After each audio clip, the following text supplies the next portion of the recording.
right. Well, welcome everyone to another episode of Working People, a podcast about the lives, jobs, dreams, and struggles of the working class today. Brought to you in partnership with In These Times magazine and the Real News Network, produced by Jules Taylor, and supported entirely by listeners like you.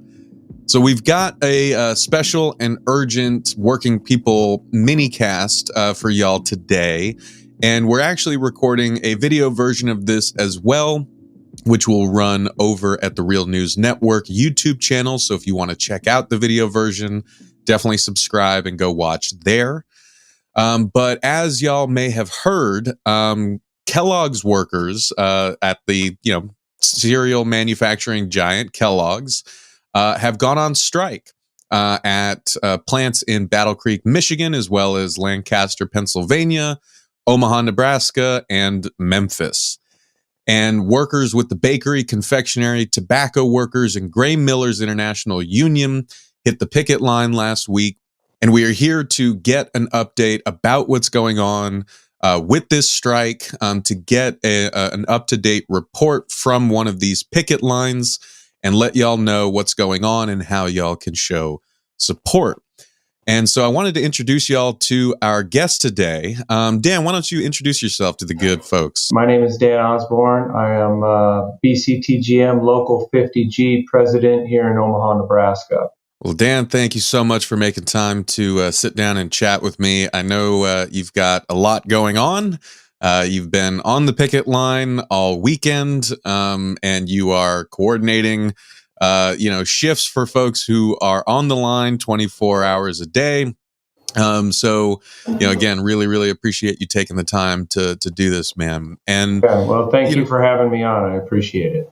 Of course. And, I figured, we could start by maybe turning things over to you and asking if you could give listeners and viewers, I guess, a bit of a breakdown of kind of what led to this strike. I suppose, it's obviously something that is affecting plants across the U.S. And so if you could give us kind of a general picture and background of the strike, and then maybe talk a bit about kind of how things have been going over there at your local in Omaha. Yeah, for sure. There's 1,400 roughly around the country that are with the Kellogg's company that are in our bargaining unit, the union employees. There's 1,400 souls on strike right now fighting for their lives, their livelihoods, I should say. A little bit of background. I'll get started. We have to backtrack to 2015. Is where we took concessions with the company to implement a two-tier wage system. In 2015, cereal sales were declining. So we took concessions in that contract where we implemented the two-tier wage system. That looked like at maximum, we agreed to have 30% of our union body on that lower tier. They call those the lower tier transitionals, and they call us regular full-time on the upper tier. So in 2015, when this was implemented, they threatened to close a plant on us if we did not ratify the contract, which was they were going to close our Memphis, Tennessee plant. We took the concessions. We didn't want that to happen, and that got voted in. In 2016, 10% of our membership, this was all negotiated, 10% of our membership was on the lower tier as the transitionals. In 2016, 20%, 2016, 10%, 2017, 20%, 2018, we reached the 30% cap. Those folks were on the lower tier system.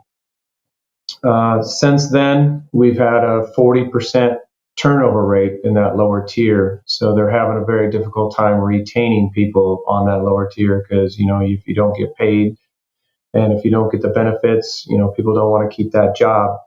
Prior to that, 2015, nobody ever left Kellogg's. For example, when I got hired in, I've been with the company for 18 years. And in 2004, when I got on, there was about 600 people all applied for 6 jobs. And I was one of them that got hired on at that time.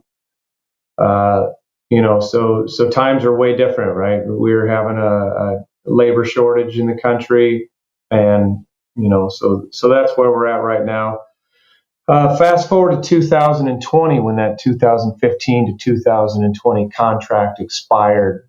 The union and the company could not come to terms on our contract. They were threatening our insurance and cost of living wages, which is cost of living. I'll break that down for you real quick. That's our only source of wage increases, and basically what it does is it keeps us up with inflation. They use an index, and they go off of that, and that's capped at $1.80. So every time a contract is ratified, every 4 to 5 years, that $1.80 is rolled into our base wage. So that's our source of wages. So that barely keeps us even with inflation. They want to eliminate that. We were not on board with that and also they want to eliminate our pensions. So in 2020, we came to an impasse at negotiations. The union and the company both agreed that we would work under an extension of that contract for 1 year. So we did. We worked under that contract in 2020 up until 2021, when October 4th at midnight, that contract expired, and we were not able to come to an agreement again. Our proposal, the biggest thing that's hanging us up right now is our proposal for the union side was to eliminate the language of that 2-tier wage system and bring all those folks who are the 30% of our employees up to the regular full-time status. The company didn't want to hear that. Their proposal was to eliminate the 30% cap and make it so that regular full-time or those transitional employees would be a permanent system. So they would have no course to transition into the upper tier. So they are about $12 an hour less than us. They pay higher insurance premiums. They get less vacation. They get less vacation pay. So essentially, the company's proposal is to take the 70% that is the regular full-time and bring them down to the lower tier. That's no good for anybody. And they also wanted to eliminate our pensions and that cost of living that I talked about. So that's where we're at right now. We couldn't come to an agreement. I wanted to talk about a little bit, and interrupt me if I'm talking too much here. If you want to jump in, but the company during negotiations, it was a 2-week negotiations, and at the table, the total time spent at the table was 10 hours out of 2 weeks. Wow. So yeah. And that was because they were not willing to move off of that 30% cap. Our initial proposal, like I said, was to eliminate the transitional language. We came back with a counter proposal saying that we would go ahead and do a 4-year program, where after 4 years, the transitional program would go away and we would make all the lower tier regular full-time employees. They didn't want to hear it. So they would not move off of their proposal. So that's where negotiations broke down at that point. So that's where we're at, and that's why we're standing out on our lines, for equalization of wages, and for our future employees at Kellogg's. Hey, I want my kids to work there someday. So it's been a good job. It's afforded me up to this point, to be a homeowner to have a reliable source of transportation. My wife was able to stay home with our kids when they were little. So kind of like, it sounds a little bit like the American dream, right? Where I sacrificed over the years time. And I wanted to touch also on, the company came out with a statement in the media that the average Kellogg employee makes $120,000 a year, right? I believe that's a little bit inflated, maybe a lot of bit inflated. I don't know that they're not including our benefits in that figure. They just put that out there, and so a lot of people are like, well, shoot, I'll go make cereal for 120 grand a year. What's the big problem there, right? Well, the big problem is this: are there people who made it to $120,000 at Kellogg's? Absolutely. But those people who have made $120,000 are putting in over 3,000 hours a year. They are working 7 days a week. They are working 12 hours a day. In some of our other plants, they're working 16 hours a day to make those wages. And throughout COVID,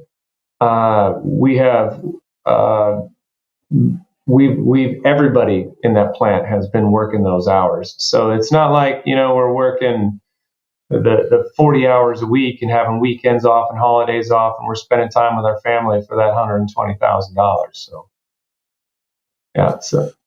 Well, and that correlates to something that I really want to underline for viewers and listeners, right? You heard Dan mention that when the union took these kind of concessions in their last contract, cereal sales had declined, right? And so, part of the calculation of accepting this two-tiered employment system was to both kind of like, keep workers employed, stave off fears that jobs would be kind of sent to Mexico or Canada, Mm-hmm. right? This is kind of a constant threat for plant workers at Kellogg's here in the United States.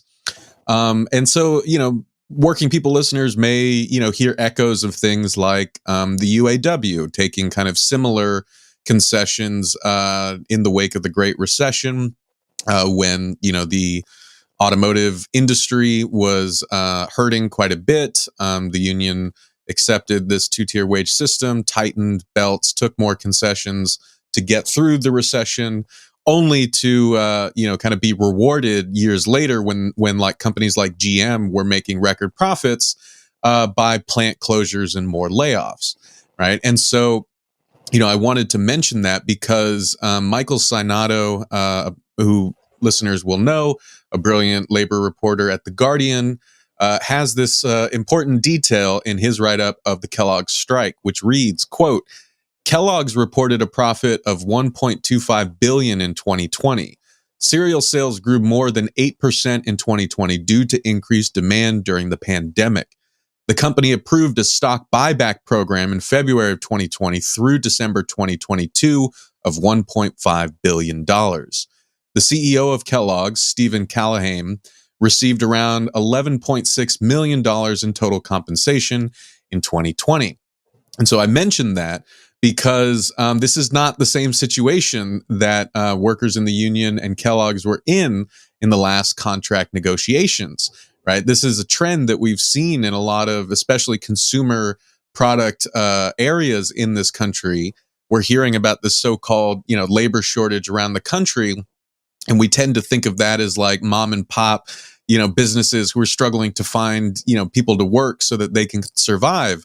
But in fact, as we have reported on through Working People many times this year, whether we're talking about Frito-Lay, whether we're talking about Heaven Hill Distillery in Kentucky, whether we're talking about Amazon, right? A lot of these big corporations are actually experiencing record demand and record productivity. And yet they are still demanding more concessions from their workers. They're trying to squeeze as much labor out of their workforce as possible to rake in as much profit as possible.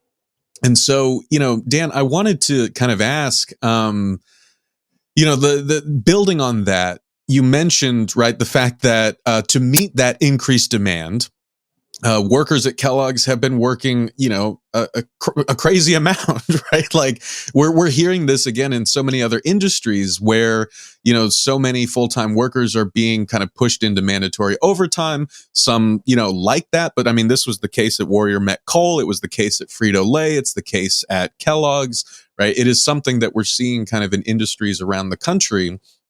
And I think it's something that folks who are maybe just hearing about this story really kind of latch on to when they hear you say, my God, people at Kellogg's who are making this cereal are working 12 hours a day, 7 days a week, sometimes for like 100, days on end without any sort of break.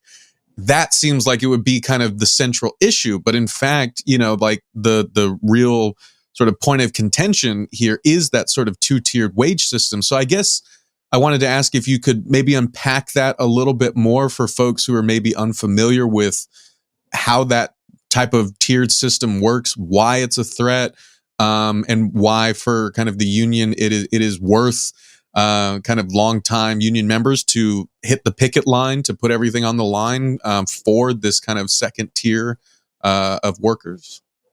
Yeah. You mentioned, before I get into that, you mentioned Steve K. Helene and his 11.4, I believe you said, $1 million in 2020. Well, in 2020 into 2021, he and as well as all the high-level executives, they've taken a 20% increase in their compensation. So they continue to take higher levels of compensation and record profits, off of our backs. And so we were blown away when this happened. We really didn't see this coming. I mean, we prepared, you always prepare during a contract, but, we really didn't see this happening. And, I've talked to multiple reporters from the New York Times, the Washington Post, Huffington Post, NBC, ABC. I've talked to everybody who will listen to our cause. And a lot of the question they ask is, why now? Why in a climate where they're making money and everybody's making money and there's a shortage of workers? And no matter how I wrap my head around it, it goes back to corporate greed. I know that's a buzzword that gets thrown around, but that's the only thing I can land on as far as that goes. But to go to your two-tier wage system, we have the upper tier and the lower tier. We're all doing the exact same work, and we're working side by side. They're making $12 an hour less. Like I said, I already talked about the compensation that they don't receive that we receive. It creates a division and it creates animosity, and that's completely understandable. So when you're at work on a daily basis, and we're all putting in, this is a 24-hour operation. So we have folks who are working second shift and overnights and third shift. And so they're all doing this shift work. They're all putting in their 12-hour days. For example, I work the 7 to 3 shift because it's all seniority based at the plant. And so I have enough time in to make it to the day shift. But I work 7 to 3. It's forced overtime. So the company can come up to me at any point up to 3 o'clock and tell me I have to work to 7 o'clock. So, of course, you said, yep, I'll work till 7 o'clock. And, anytime up to that 7 p.m., they can tell me I have to come back in at 3 a.m. So that's 8 hours off between shifts. So that's the kind of hours that we're working, and we're doing it 7 days a week. But that's not what we're complaining about. That's not our issue on this contract. That's just something that should be noted with the American people that really don't understand, especially with the company putting out the $120,000 a year. It's something I hope people understand. That's what we're dealing with. But like I said, we're not complaining about that.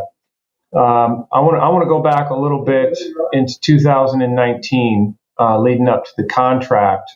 Kellogg's did not hire one single person in 2019. And same going all the way back to 2014, leading up to the 2015 contract. That's their MO. They do that in order to shorten our numbers. So we have to do forced overtime because, like I said, when they tell me I have to work till 7 p.m., that's to cover for a vacancy. And when I have to come in at 3 a.m., that's to cover for a night shift vacancy. And so the more vacancies they can create, the more forced overtime. And they try to wear people down in hopes that in the upcoming contract, we're more apt to, give concessions. I believe that's their mindset behind that. So in 2019, they didn't hire anybody, so we were short. Going up to the 2020 contract at midnight before it expired, we had 39 people retire that were eligible. Out of those 39 people, I'll bet you 30 of them didn't want to retire. They weren't ready. A lot of them wanted to work 5 more years, for whatever reasons that benefited their families or whatnot. So we had 39 people walk out. So we were already, I believe we were 70 bids short. Those are vacancies that I talked about. And then plus the 39 people. And then boom, the pandemic hits. And during the pandemic, when we were, we're frontline workers, we're making, and essential workers, we're making food for the country during the pandemic. Everybody's stocking their shelves with our product. We were almost 100 people short at one point. Due to actually having COVID or COVID policies through the company, contact tracing, you got to be out, we don't want to get everybody sick type of thing. So we were that many people short. So we did not, our plant did not shut down. We ran through COVID. Meanwhile, the company's making record profits off of our backs and off of our labor, which we never complained about once. So the issue at hand, and I want to reiterate again, is we are not complaining about the hours that we worked, but we want to be compensated. We are not asking for raises, the upper tier wage, the regular full-time people. We're not asking for anything on this contract, anything above and beyond what we are already getting. So we're asking for the transitional people to work alongside us and get the same wage that we are. And even just that name, right, or the kind of name that this tier of workers goes by, like the transitional workers, right? Like you described, right? The intention is that tier of workers will be transitioned into the kind of full-time, first tier. Sure, that's the definition of transition, right? To move on to the next level. Right. But instead, it feels like how the company has interpreted that is in a very Amazon-based model where you just kind of churn out bodies and cycle through people with high turnover of people in that tier. I mean, Amazon has like 150% turnover, which means that by the start of a year, I think that was reported by the New York Times, like if you start a year at, a certain fulfillment center, that 150% means that by the end of the year, right, you're going to have like none of the people who started working there, right? And this is something we reported on in Bessemer, where, even Amazon was constantly touting its benefits and so on and so forth as an incentive for people to stay working there. And it's like, well, people don't work there long enough for those benefits to actually mean anything because you push them so hard that they burn out. Sure. And so, yeah, it does feel like a kind of twisted interpretation of that transitional worker where workers in that tier are really, kind of being funneled in and cycled out without any realistic chance of making it to that upper tier of union work. And, I think it's really significant and really something for viewers and listeners to understand, right? That, workers with the union who are in that kind of first tier, who are really going to the mat for their coworkers, who are in that second tier so that they don't get left by the wayside, right? That is a real kind of lesson in solidarity and really kind of important, I think, struggle for folks to, keep their eye on. And, in that vein, Dan, I know I can't keep it too long, but I wanted to maybe kind of zero in on the picket line there in Omaha, and ask if you could kind of let viewers and listeners know, what the vibe is over there with you and your union siblings, what sort of kind of support you're getting from the community, maybe what Kellogg's response has been. And then we'll kind of round things out by asking what listeners and viewers can do to show support. Okay. Yeah. So I've been, we have every 4 hours, we have 6 gates that we're picketing, and we have a changeover on our gates every 4 hours. So people are doing 4-hour shifts. Spirits are high, as far as them wearing us out on the picket line. Like I said, we're used to working. We work. That's what we do. We're workers. And so it's no different whether we're making cereal for them or standing out on our picket lines. We're gonna work for our cause right now, and people are standing strong. Spirits are high. The outpour from the community has been amazing, as far as dropping off food and bottled water, and constant traffic going by and honking, and people stopping and giving us support and telling us their stories of where they come from. We haven't had a strike at Kellogg since 1972. I wasn't even born yet. Thankfully, I'm not that old yet. I couldn't even tell you about that strike. Obviously, it was successful because BCTGM is still in the plant. But no, this is all new to us. People are, obviously, we're hurt by this. Hurt in the fact that we didn't see it coming. We can talk about the company, making money and at a time where it seems like the economy's taken off again, especially in the food industry. So I go around and I talk to people, and people are definitely angry as well. It's a whole cocktail of emotions that we're all dealing with. One of the commonalities that I see when I talk to everybody is nobody's sleeping very well right now. This is difficult. It's difficult to sleep through this and shut your brain off, to be able to get some rest, because it's hard to understand where this is coming from on the corporate level. With that, I wanted to state in negotiations in 2020, there was I'm not sure if he's an executive, but he was on the negotiating team for the company. He stated that they're willing to spend $10 million a day to keep us out on the street. $10 million a day. So our proposals at face value, the company says that would cost them $60 million a year. But that's not negotiated proposals yet, though, right? You always meet in the middle. So let's even take half that number. That's $30 million, maybe, that to get rid of that 2-tiered wage system, or however we meet in the middle on things.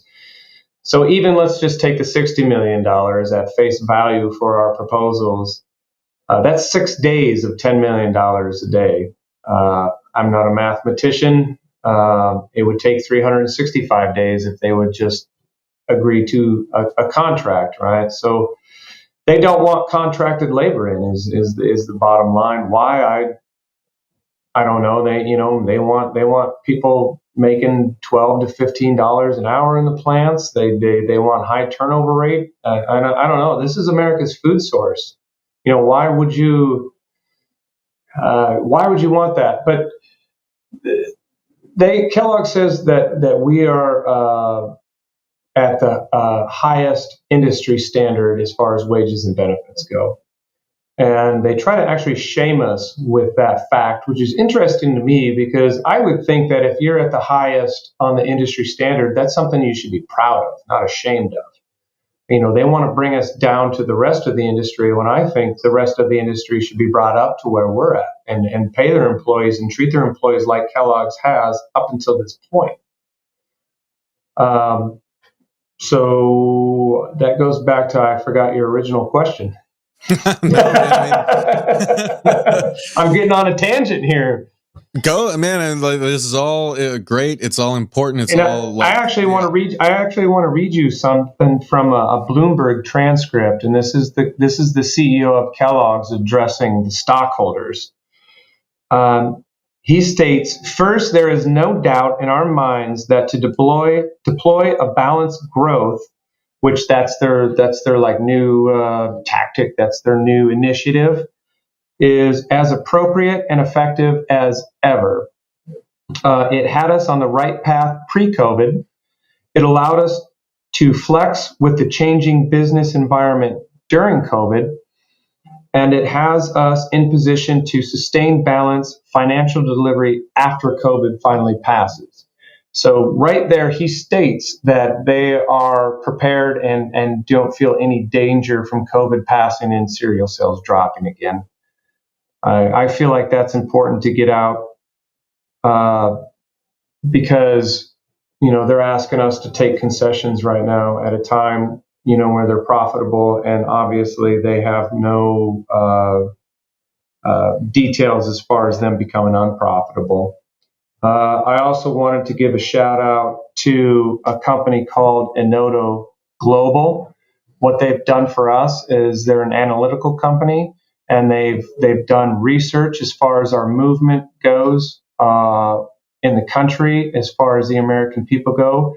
And right now we are over 70% approval rating with the company. They're siding with us. They're sympathizing with our cause, our word, and our message is getting out there.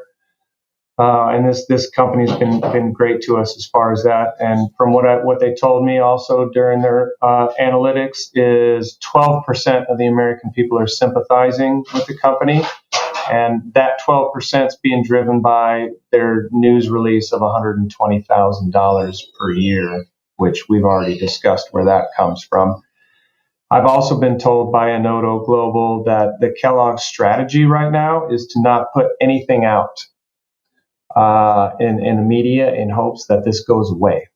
So they're basically hoping, the next Michael Jackson death or the next major news thing's just going to put a squash to this, and the American people are going to forget about what's going on and the struggles with the blue collar workers in this country. And this is not just Kellogg's. This is going to affect the outcome of this strike is going to affect way more than the 1,400 workers that are out right now, right? I mean, Kellogg's is a giant. It's one of the names, household names that everybody knows. It's up there with Pepsi and Coke, So the outcome of this is going to mean a lot to the American people, the workers, and not just union workers. If our wages go up, that's traditional with unions. If our numbers go up, their numbers go up too. So that's the way it affects it. So that's I just wanted to get that out there as well. No, I mean, I think it's really important, man. I mean, you've given us a really nice kind of overview of the strike. And, I've been seeing, and hearing quite a lot of folks vocalize support for Kellogg's workers. And I think you make a really important point, right? This is a strategy from Kellogg's to Warrior Met Coal to, the nurses in Massachusetts at St. Vincent's Hospital have been on strike since May, and their parent company has been doing the same. It's been trying to wait them out and hope that the country forgets. And, we all need to, play a role there. We can't forget about these struggles. We can't forget about our fellow workers who have been holding the line for so long. We need to keep that support up. We need to bring that support to new strikes that are emerging, and try to kind of build solidarity across those respective struggles however we can. Absolutely. And, I guess on top of that point, I would say this was something that came up when I spoke to Sherry Renfro, a worker at Frito-Lay back in July, where she said, look, I'm not kind of telling people what to do. I'm just saying that, we take great pride in our work. We make a really good product that's up to the kind of union standard. If we're not in there making that product and it's instead untrained scabs who are doing that, I would be wary about eating the chips that come out. And so I'll say it, and won't make Dan say it, but I would say that, I would be wary of the Kellogg's products that are coming out that are being made by scabs and not by folks who have. Can I talk to that? Can I talk to that for a second? Yeah. In 2013, our Memphis brothers and sisters were locked out from a supplemental contract. I don't know if you recall that. They spent 10 months out on the street.